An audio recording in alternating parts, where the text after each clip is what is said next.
Welcome to today's explainer. Look, if you work in a cooperative, whether you're an accountant crunching the numbers, a board member, or a manager, you know that the day your co-op finally has the resources to expand is honestly incredibly exciting. You're ready to build new facilities, buy new equipment, and really grow your impact. But let's be real, that excitement can kind of hit a brick wall when it comes to the books. Specifically, how do you actually utilize your General Reserve Fund, or GRF, to make these big expansions happen without messing up your ledger? Well, that is exactly what we're tackling today. Our goal is to clarify how to properly master the General Reserve Fund for cooperative expansion. We're going to build your accounting muscle memory through some really clear step-by-step breakdowns so you can record these transactions with absolute confidence. Okay, let's dive into this. Here is our roadmap for today. We're covering 1. The core accounting principle, 2. Scenario 1, the warehouse, 3. Scenario 2, the ice plant, 4. Scenario 3, mixed funding, and finally, the big takeaway. Starting right off with Section 1, the core accounting principle. Now, before we start buying warehouses and tractors, I want to kick things off by challenging you with a super common misconception. Can you just take your General Reserve Fund and, well, spend it like cash? I mean, it sounds intuitive, right? It literally has the word fund in the name, so it's super easy to assume it just represents a giant stack of bills sitting in a bank account waiting to be handed over to a contractor. But if you try to treat it that way in your ledger, your books are going to be a total mess. So here is a reality check straight from our source material. You don't spend the GRF like cash. GRF is part of equity, not cash. This is the fundamental truth we absolutely have to internalize today. The General Reserve Fund is an equity account. It represents ownership and retained value, not a liquid asset. Because of this, you either earmark it through an appropriation or you reclassify it to a fund that can actually be utilized like a development fund or retained earnings. And importantly, this is always subject to your cooperative's bylaws and General Assembly approval. Let's break down what this actually looks like.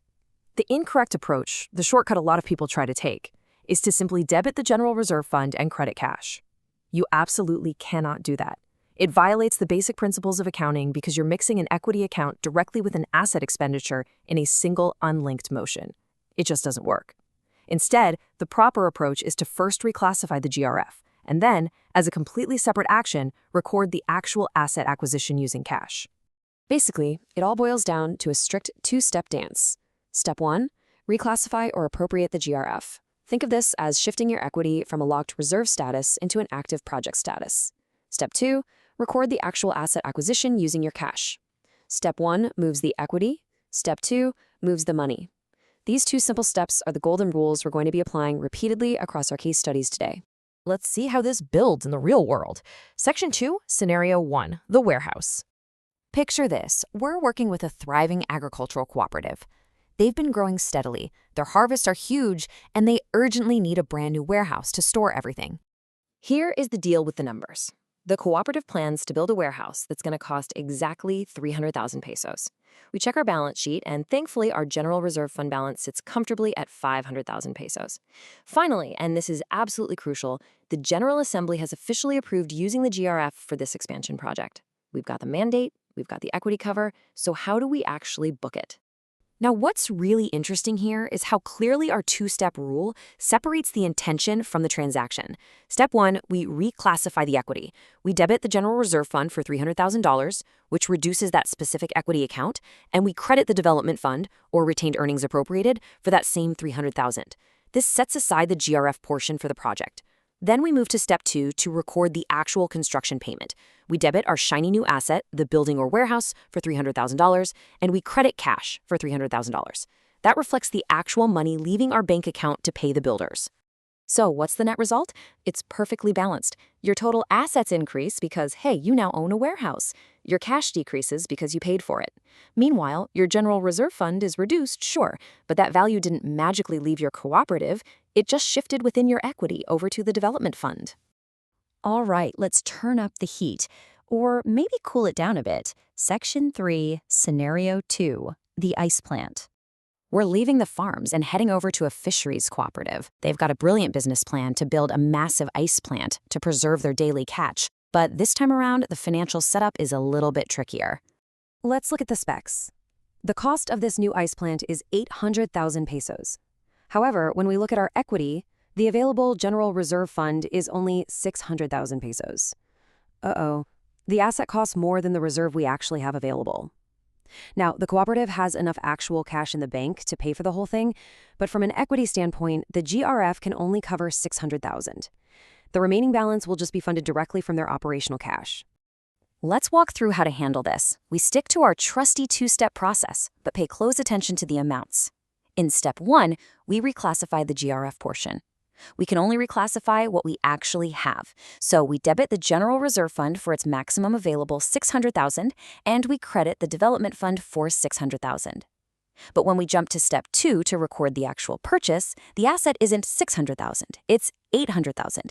So we debit equipment, specifically the ice plant, for the full $800,000, and we credit cash for the full $800,000. To summarize that effect, the GRF is stepping up to partially support the investment from an equity standpoint, but the asset is fully created on your books, and the total cash used for the actual payment drops by the complete $800,000. This is an incredibly common scenario, and knowing how to confidently handle that mismatch between the reserve equity limit and the actual cash price is absolutely vital. Okay, final boss level. Section 4, Scenario 3, Mixed Funding. In this scenario, our cooperative needs to purchase a heavy-duty tractor. But rather than just having a gap between the reserve and the asset cost, the cooperative has specifically decided to blend multiple official funding sources to account for this one single machine. Let's break down exactly how that split looks. The total tractor cost is 500,000 pesos. The General Assembly has approved utilizing 200,000 pesos from the General Reserve Fund. The remaining 300,000 pesos is explicitly being funded from the cooperative's current earnings. We are literally blending past reserves with present profits to buy this tractor.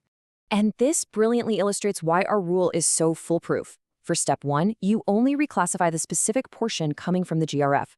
We debit the General Reserve Fund for 200,000 and we credit retained earnings appropriated for 200,000.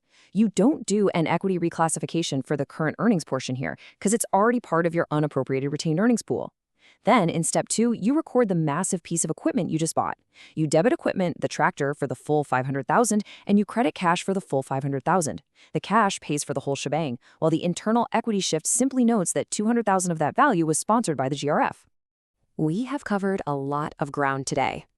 Section 5, the big takeaway. Let's lock this in.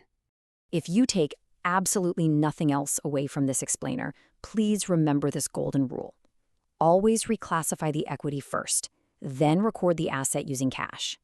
The General Reserve Fund is an internal equity shift. It is simply a way of proving you have the retained value to support your big ambitions. But cash? Cash is the actual physical mechanism for your cooperative's expansion. Never mix the two into a single journal entry. Respect the 2 steps, and your books will be bulletproof.